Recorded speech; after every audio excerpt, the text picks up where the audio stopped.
இப்போ அதைத் தொடர்ந்து 2 கிதாபுகளையும் நான் தொகுத்திருக்கிறேன். ஒன்று மார்க்கத்தை நிலைத்திருப்பதற்கான 10 அடிப்படைகள் என்கிற ஒரு புத்தகமும் 40 ரப்பனா துவாக்கள் என்கிற ஒரு புத்தகத்தையும் நாம் தொகுத்திருக்கிறேன். இந்த புத்தகத்தை குறித்து சுருக்கமாக சொல்ல வேண்டுமென்றால், அல்லாஹ்வுடைய பெரும் கிருபையினால் வல்லல்லாஹ் சுப்ஹானஹு வ தஆலா இஸ்லாமிய மார்க்கத்துக்கு நம்மளை தேர்வு செய்திருக்கிறான், ஹிதாயத் நமக்கு வழங்கியிருக்கிறான். இந்த இஸ்லாமும் இந்த ஹிதாயத்தும் நமக்கு நாளை மறுமை நாளிலே பலன் தர வேண்டுமென்றால், இந்த இஸ்லாத்திலும் இந்த ஹிதாயத்திலும் நாம் நிலையாக நிலைத்திருந்து நாம் மௌத்தா போவதில் தான் இருக்கிறது. எத்தனையோ பேர் இஸ்லாத்தில் இருந்திருக்கிறார், ஹிதாயத்தில் இருந்திருக்கிறார்கள். ஆனால் மரணத்துக்கு முன்பாக வழிகட்டு போயிருக்கக்கூடிய, வழிகட்டு கொள்கையில் போய் இணைந்திருக்கக்கூடிய நிலைகளை எல்லாம் நம்மளால் பார்க்க முடிகிறது.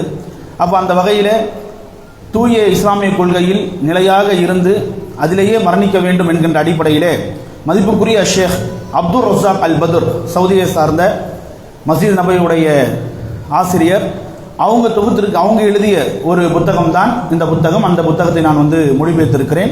மார்க்கத்தை நிலைத்திருப்பதற்கான 10 அடிப்படைகள். உண்மையிலேயே மார்க்க கல்வி சுவைக்க வேண்டும் என்று நாம் ஆசைப்படக்கூடிய சமயத்தில் இது நமக்கு அந்த வகையில் ஒரு பிரயோஜனத்தை தரும். இதில் பல விஷயங்களும் 10 அடிப்படைகளும் உண்மையிலேயே நமக்கு பலன் தரக்கூடியதாக இருக்கிறது. அது ஒரு சில விஷயங்கள் உண்மையிலேயே நானே மெய்சிலுக்கக்கூடிய அடிப்படையில் இருந்தது. ஒரு விஷயத்தை நான் இங்கே சுட்டிக்காட்ட வேண்டும் என்றால், அதில் ஒரு அடிப்படையாக இமாம் அவர்கள் குறிப்பிடுவார்கள், அல் இஸ்திகாமத் ஃபித்தீன், இந்த மார்க்கத்தில் நாம் நிலையாக இருப்பது என்பதை பொறுத்த மட்டிலே லில்லாஹ், அல்லாஹ்விற்காக இருக்கணும், பில்லாஹ், அல்லாஹ்வை கொண்டே இருக்கணும், அல அதாயி ஃபர்லில்லா, அல்லாஹ்வுடைய கடமை நிறைவேற்றுவதற்காக இருக்கணும். இது உண்மையிலே நாம் ஆச்சரியப்பட வேண்டிய விஷயம். இஸ்திகாமத் என்பது மார்க்க நிலையாக இருப்பது யாருக்காக என்றால் அல்லாஹ்விற்காக. அப்புறம் மார்க்கத்தை நாம் நிலையாக இருப்போம் வாங்க, நம்முடைய ஈமானை வலிமைப்படுத்துவோம் வாங்க, நம்மளால ஒன்றும் பண்ண முடியாது. அல்லாஹ் தான் அந்த உறுதிப்பாட்டை நமக்கு தரணும். அதனால் இந்த உறுதிப்பாட்டை நம் அல்லாஹ்வை கொண்டு தான் பெற வேண்டும் என்பதையும் நம்மளால் என்ன செய்ய முடியும் அப்படின்னா உணர முடியும். இந்த உறுதிப்பாடு என்பது எது?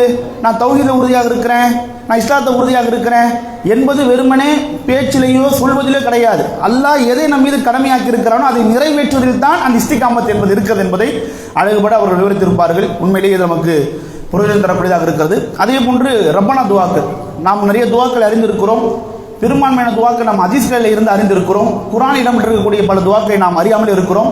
குர்ஆனில் அல்லாஹ் சுப்ஹானஹு வ தஆலா ஏராளமான துவாக்கள் செஞ்சிருக்கிறான், நம்ம கற்றுக் கொடுத்திருக்கிறான். அதில் குறிப்பிடத்தக்க சில துவாக்கள் ரப்பனா என்கிற இந்த வாசகத்தை கொண்டு ஆரம்பிக்கும். ரப்பனா லா துஆஹிதுனா ரப்பனா வலா துஹம்மில்னா என்ற ரப்பனா ரப்பனா என்கிற அந்த வாசகத்தை கொண்டே ஆரம்பிக்கும். அந்த ரப்பனா என்கிற அந்த வார்த்தைக்கும் இறைவனுக்கும் மத்தியில் இருக்கக்கூடிய அந்த தொடர்பை எல்லாம் விவரிக்கக்கூடிய ரீதியிலும், குறிப்பாக குர்ஆனுடைய துவாக்களை நாம் மானம் செய்ய வேண்டும் என்கின்ற அடிப்படையில் இந்த புத்தகத்தை நான் தொகுத்திருக்கிறேன். இந்த புத்தகத்தை தொகுப்பதற்கான காரணம் என்ன அப்படின்னா, வெளி இடங்களில் குர்ஆனிய துவாக்கள், ரப்பனா துவாக்கள் என்ற புத்தகம் கிடைக்கப்பெறுகிறது.